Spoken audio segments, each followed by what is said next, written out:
யாரிடம் செல்வோம் இறைவா,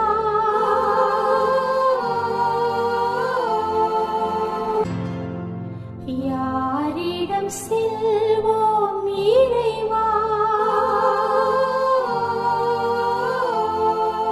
வாழ்வு தரும் வார்த்தை எல்லாம் உம்மிடமன்றோ உள்ளன.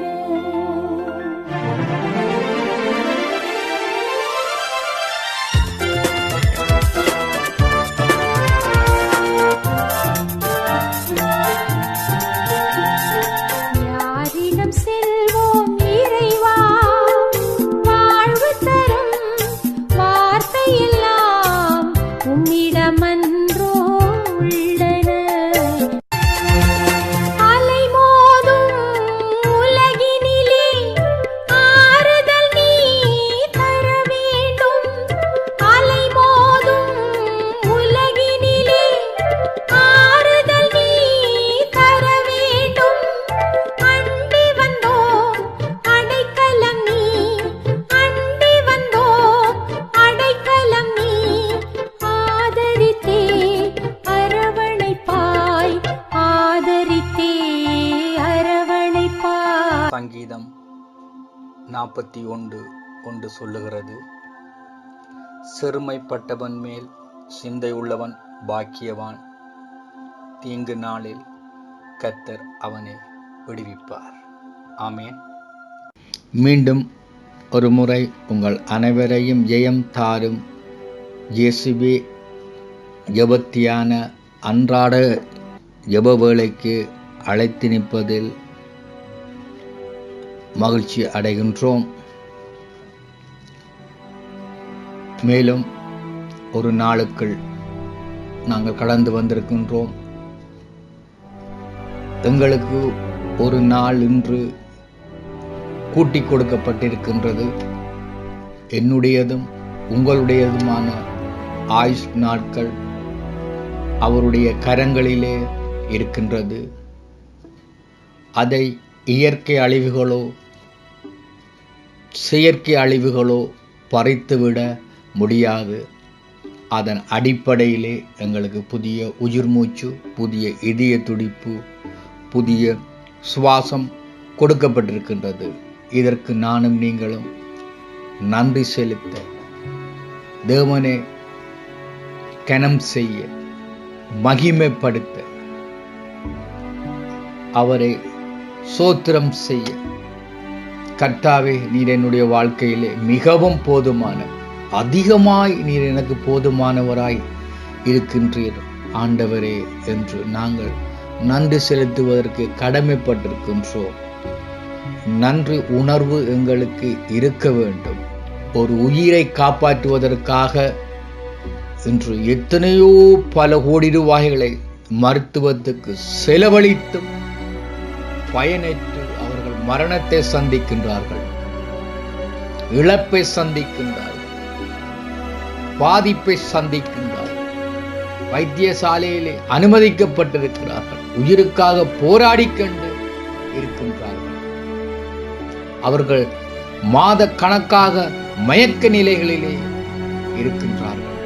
ஆனாலும் நாங்கள் எதுவித பணமும் செலவழிக்காமல், எதுவித பொருளாதாரமும் எங்களை விட்டு போய்விடாதபடி கர்த்தர் தன்னுடைய கிருபையினாலும் இரக்கத்தினாலும்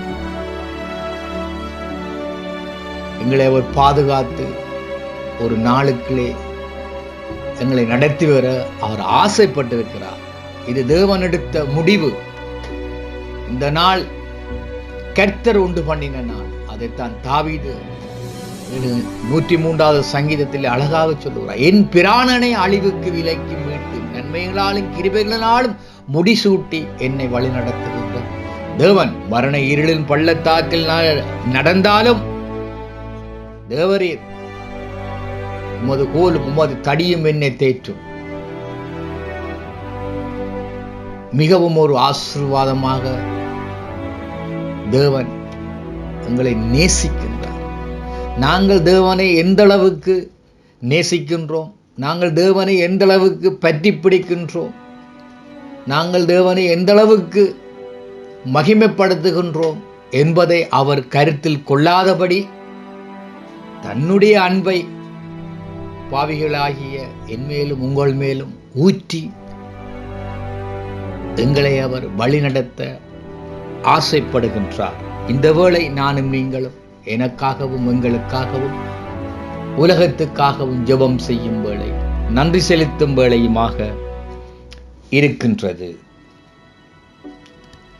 வேத வார்த்தை இப்படி சொல்கின்றது. மார்க்கு 9வது அதிகாரம் வார்த்தை 24. உடனே பிள்ளையின் தகப்பன், விசுவசிக்கிறேன் ஆண்டவரே, என் அவிசுவாசம் நீங்கும்படி உதவி செய்யும் என்று கண்ணீரோடே சத்தமிட்டு சொன்னார். உடனே பிள்ளையின் தகப்பன், விசுவசிக்கின்றேன் ஆண்டவரே, என் அவிசுவாசம் நீங்கும்படி உதவி செய்யும் என்று கண்ணீரோடே சத்தமிட்டு சொன்னான். இந்த சம்பவம் உங்கள் அனைவருக்கும் நன்கு தெரிந்த ஒரு சம்பவம். வேதத்திலே உள்ள சம்பவங்களிலே இதுவும் ஒரு விசுவாசத்தை கோடிட்டு காட்டுகின்ற ஒரு சம்பவம், அவிவிசுவாசத்தையும் கோடிட்டு காட்டுகின்ற ஒரு சம்பவம். அவிவிசுவாசமும் விசுவாசமும் சேர்ந்து கலந்திருக்கிற ஒரு சம்பவத்தை இந்த வார்த்தை எங்களுக்கு இன்றைய நாளிலே எடுத்துரைக்க ஆசைப்படுகின்றது.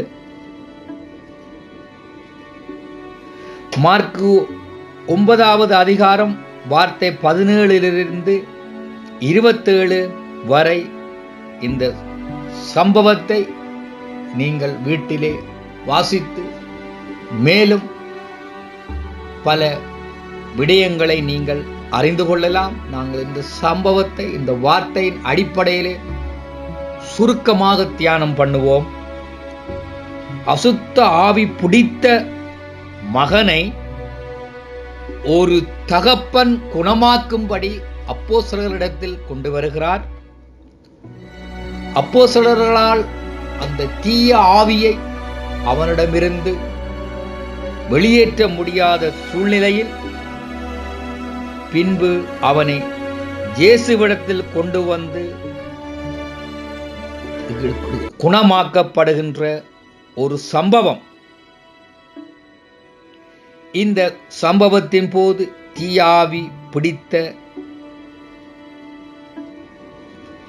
மகனை கொண்டு வந்தவரை நோக்கி இயேசு கேட்கின்றார், நீ என்னை விசுவசிக்கின்றாயா? நீ உன் மகனை என்னிடம் கொண்டு வந்து இருக்கின்றாய், குணமாக்குவதற்காக கொண்டு வந்து இருக்கின்றாய். நான் உன்னுடைய மகனை குணப்படுத்துவேன் என்று நீ விசுவசிக்கின்றாயா என்று ஒரு பாரமான ஒரு கனமான ஒரு கேள்வியை அங்கு சூழ்ந்திருந்தவர்கள் மத்தியிலே அவனை நோக்கி இயேசு கேட்கின்றார்.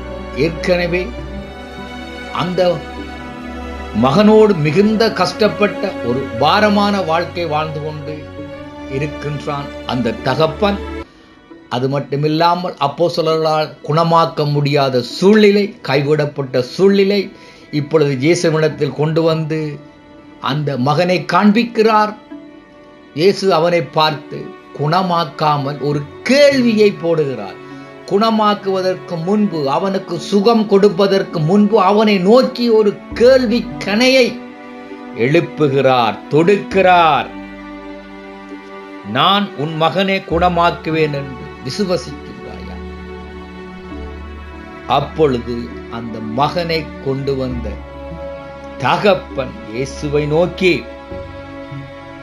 உடனே பிள்ளையின் தகப்பன், விசுவசிக்கிறேன் ஆண்டவரே, என் அவிசுவாசம் நீங்கும்படி உதவி செய்யும் என்று கண்ணீரோடு சத்தமிட்டு சொன்னான். என்று இந்த வேத பகுதி சொல்கின்றது. இந்த வார்த்தை பகுதியின் பொருள் என்ன? இதை நாங்கள் தியானம் செய்து பார்த்தால், ஏற்கனவே இந்த மனிதன் பல இடங்களிலே பல பேரிடம் இந்த தீயாவி பிடித்த மகனை கொண்டு குணமாக்கும்படி பல இடங்களிலே சென்று அலைந்து ஏமாற்றப்பட்டு வந்த ஒரு மனுஷன் அல்லது குணமாக்க முடியாத சூழ்நிலையில் இருக்கின்ற ஒரு தகப்பன் என்பதை நாங்கள் அறிந்து கொள்கின்றோம்.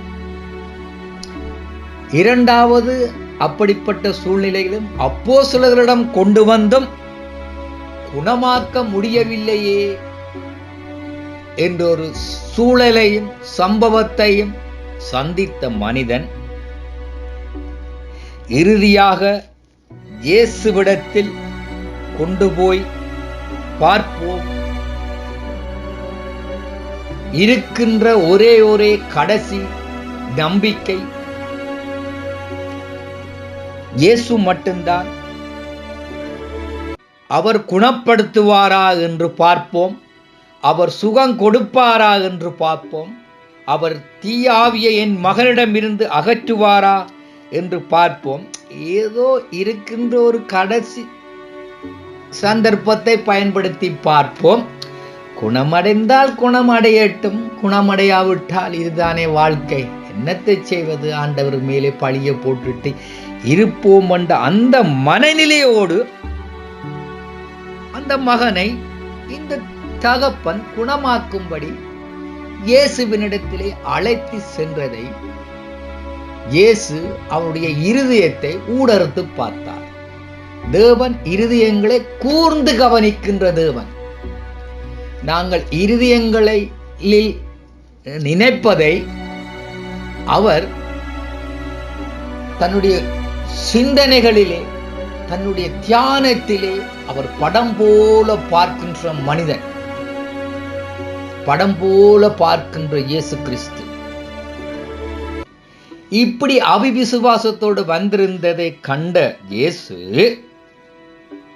அவனை நோக்கி கேட்கின்றார், மகனே, நான் குணப்படுத்துவன் என்று, உன்னுடைய மகனை நான் குணப்படுத்துவன் என்று நீ விசுவாசிக்கின்றாயா? அப்பொழுதுதான் அவன் சொல்றான், ஆண்டவரே, நான் அந்த நோக்கத்தோடு வரையிலே ஆண்டவரே, நான் அவிவிசுவாசத்தோடு தான் வந்தேன், எனக்கு இருக்கிற கடைசி சந்தர்ப்பம் இதுதான், ஒருக்கா போய் பார்ப்போம், முயற்சி செய்து பார்ப்போம், குணமடைந்தால் அடையட்டும், இல்லாவிட்டால் என்னத்தை செய்வது என்ற ஒரு எண்ணத்தோடு நான் வந்தேன் ஆண்டவரே, அதை எனக்குள்ளே மூடி மறைத்திருந்தேன் ஆண்டவரே, உமக்கு தெரியாதபடி நான் வைத்திருந்தேன் ஆண்டவரே, ஆனாலும் என்னுடைய இருதயத்தை நீர் ஊடறுத்து பார்த்து விட்டீர் ஐயா, உண்மையிலே நான் அவிவிசுவாசம் கொண்டுதான் என்னுடைய மகனை உம்மிடத்தில் கொண்டு வந்தேன். முதலில் என்னுடைய மகனை குணமாக்குவதற்கு முன்பாக என்னுடைய அவிவிசுவாசம் போகும்படி எனக்கு உதவி செய்யும் ஆண்டவரே என்று அவன் கண்ணீரோடு மிகவும் சத்தமிட்டு கதறினான் என்று பார்க்கின்றோம். இயேசு அவன் கொண்டு வந்த மகனை குணப்படுத்துவதற்கு முன்பாக இயேசு அந்த தகப்பனின் அவிவிசுவாசத்தை வெளியேற்றுகிறார். அதன் பின்பு அவன் கொண்டு வந்த மகனின் தீயாவியை மகனிடமிருந்து வெளியேற்றுகின்றார். இதிலிருந்து நாங்கள் என்னத்தை கற்றுக்கொள்கிறோம்?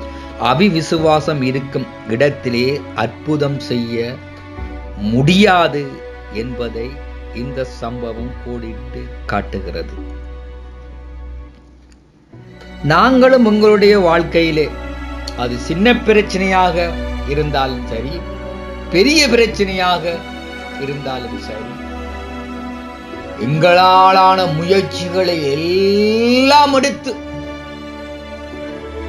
நாங்கள் செய்யக்கூடிய காரியங்கள் அத்தனையும் செய்து கடைசியாக இயேசு என்ற ஒருவர் இருக்கிறார், அவரிடம் போய் பார்ப்போம் என்றொரு மனநிலையோடு நாங்கள் இயேசுவிடத்தில் அணுகுவோமாய் இருந்தால் இயேசு எங்களையும் பார்த்து கேட்பார். நான் உன்னுடைய வாழ்க்கையிலே அற்புதம் செய்வேன் என்று நீ விசுவசிக்கின்றாயா என்று கேட்டால் எங்களால் சொல்ல முடியுமா? ஆண்டவரே, நான் உலகத்திலே பல முயற்சி எடுத்து தோத்து போய் கடைசியிலே உம்முடம் வந்தேன், ஏதோ குணமாக்கினால் சரி, விடுதலை பெற்றால் சரி என்று வந்தேன். ஆண்டவரே, முதலிலே என்னுடைய அவிசுவாசம் போகும்படி எனக்காக ஜெபியுங்கள், பின்பு என்னுடைய வாழ்க்கையிலே அற்புதத்தை செய்யுங்கள் என்று அந்த தகப்பனை போல நாங்கள் உண்மையாய் அறிக்கை பண்ண முடியுமா? அன்பின் சகோதர சகோதரிகளே, எங்களுடைய அவிசுவாசம் நீங்க நாங்கள் கர்த்தரை நோக்கி ஜெபிக்க வேண்டும்.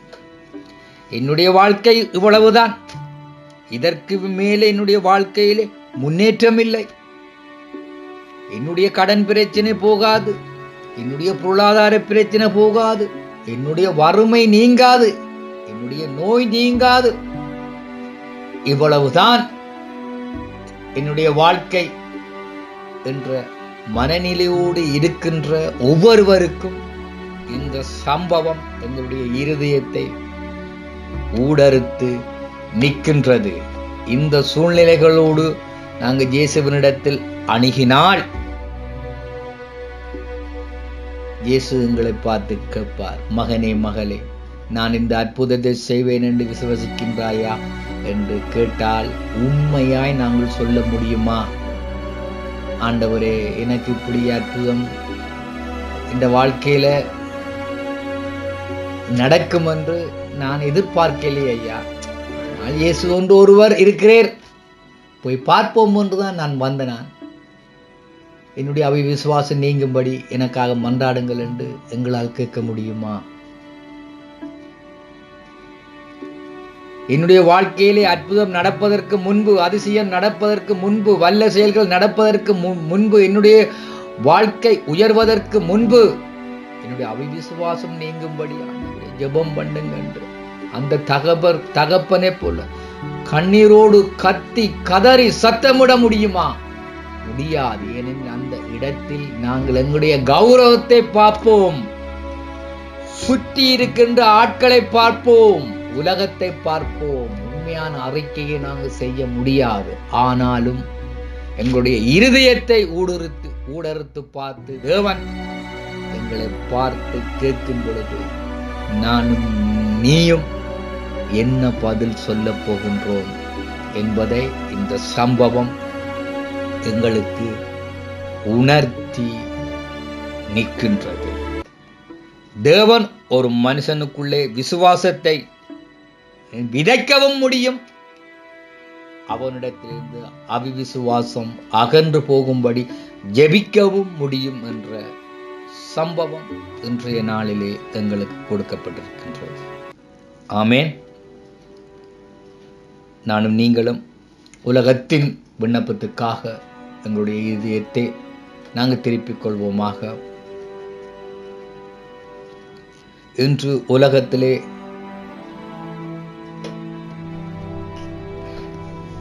திருமணம் செய்தும் பல வருடங்களாகியும் குழந்தை பாக்கியம் இல்லாமல் மனம் உடைந்து போய் மனிதரால் அவமானப்படுத்தப்பட்டு, கணவனால் அவமானப்படுத்தப்பட்டு, மனைவியால் அவமானப்படுத்தப்பட்டு, உற்றார் உறவுகளால் அவமானப்படுத்தப்பட்டு, வெளியிலே தலை காட்ட முடியாமல் வேதனைகளையும் கஷ்டங்களையும் கண்ணீரையும் மனதுக்குள்ளே புதைத்து நாளாந்தம்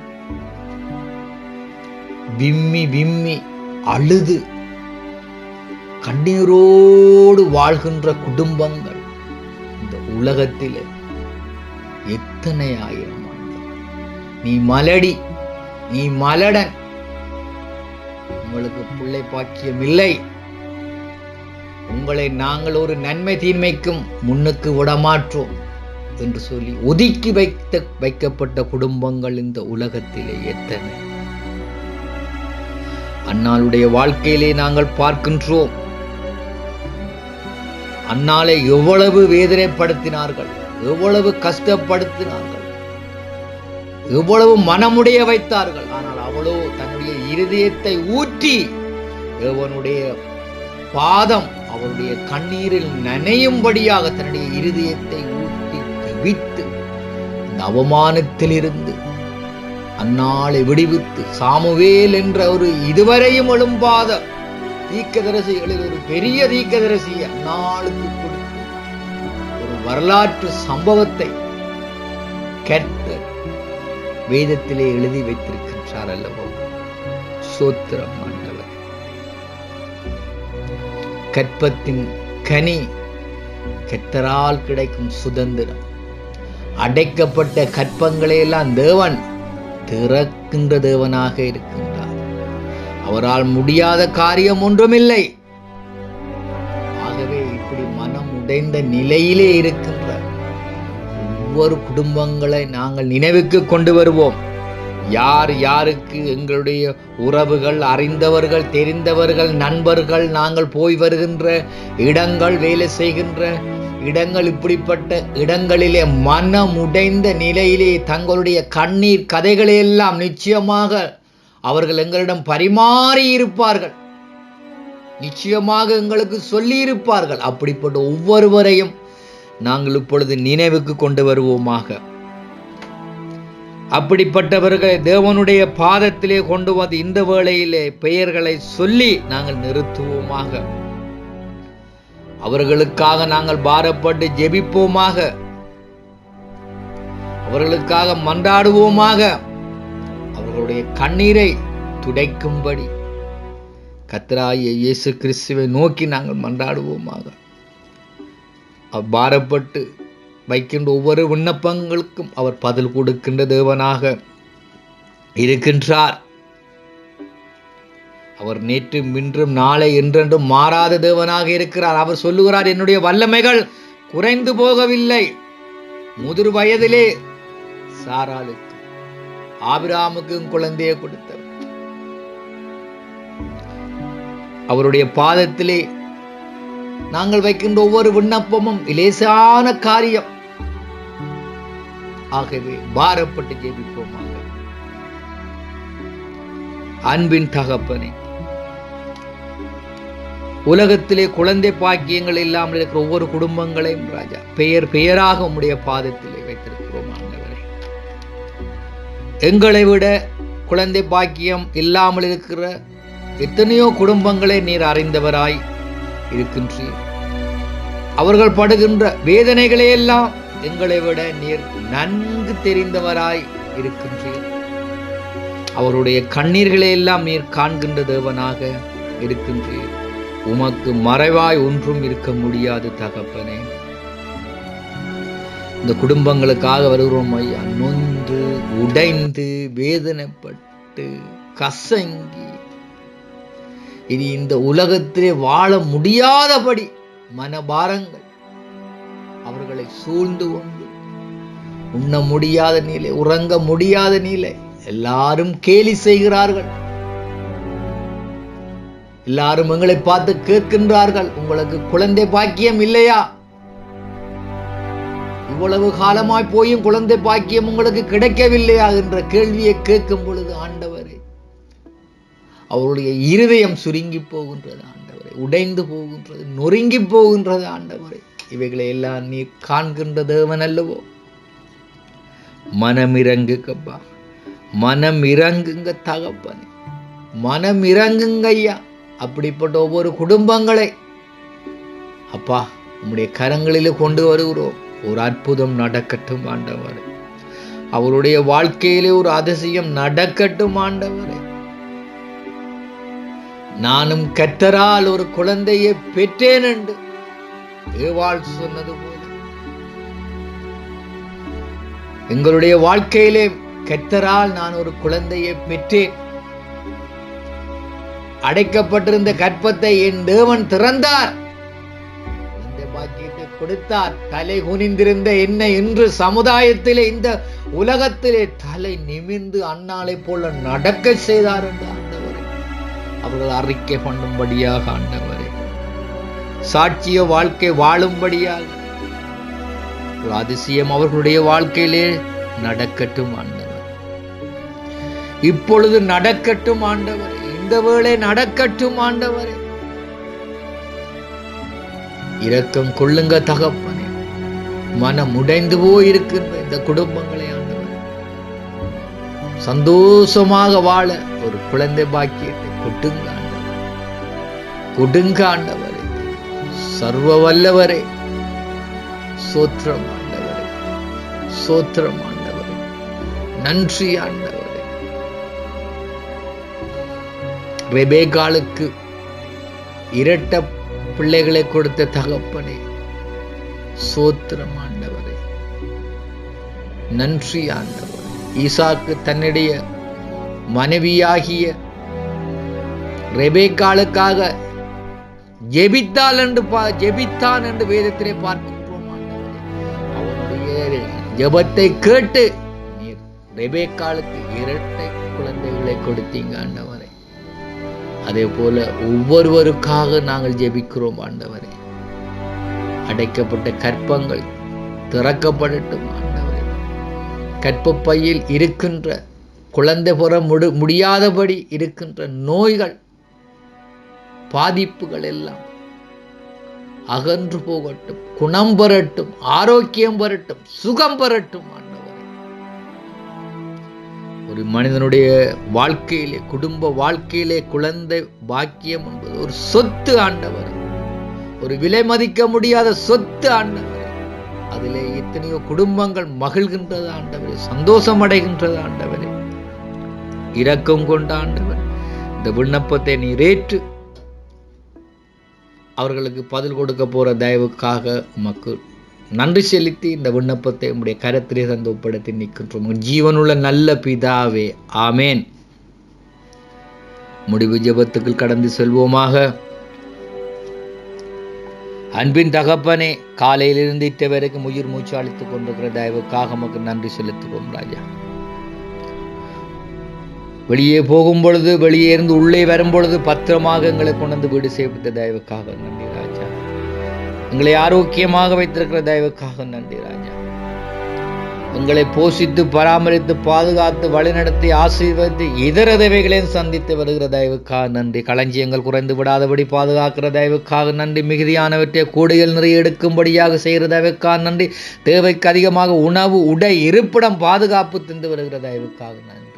இந்த பயங்கரமான உலகத்திலிருந்து எங்களை உம்முடைய கல்வாரி திரு இரத்தத்தினாலே மூடி பாதுகாத்து வருகிற தயவுக்காக நன்றி. ஒரு காலை பொழுதை, ஒரு புதிய விடியலை, ஒரு நாளை நான் அனுபவிக்கும்படியாக, கண்டுகொள்ளும்படியாக, கடந்து வரும்படியாக பரலோகத்திலிருந்து எனக்கும் எங்களுக்கும் அனுக்கிரகம் செய்த தயவுக்காக நன்றி ராஜா. பாதையும் கொள்ளை நோயும் எங்களையும், என்னையும், எங்கள் வீடுகளையும், எங்கள் வாசற்படிகளையும் தாண்டி உள்ளே வந்து விடாதபடி நீர் உம்முடைய வல்ல கரங்களினாலே தடுத்து பாதுகாத்து வருகிற தயவுக்காக உமக்கு நன்றி. நீர் எங்களுடைய வாழ்க்கையிலே கேடகமாயிருப்பதற்காக நன்றி, கோட்டையாயிருப்பதற்காக உமக்கு நன்றி ஆண்டவர். நன்றி தகப்பனே, நன்றி தகப்பனே. கொடுக்கப்பட்ட விண்ணப்பங்களுக்காகவும் நன்றி ஜபங்களுக்காக, ஏனைய காரியங்களுக்காக தகப்பனே நன்றி செலுத்தி இந்த ஜெப வேளையை உம்முடைய பாதத்திலே தந்து ஒப்படைத்து நிற்கின்றோம். உங்கள் ஜீவனுள்ள நல்ல பிதாவே, ஆமேன்.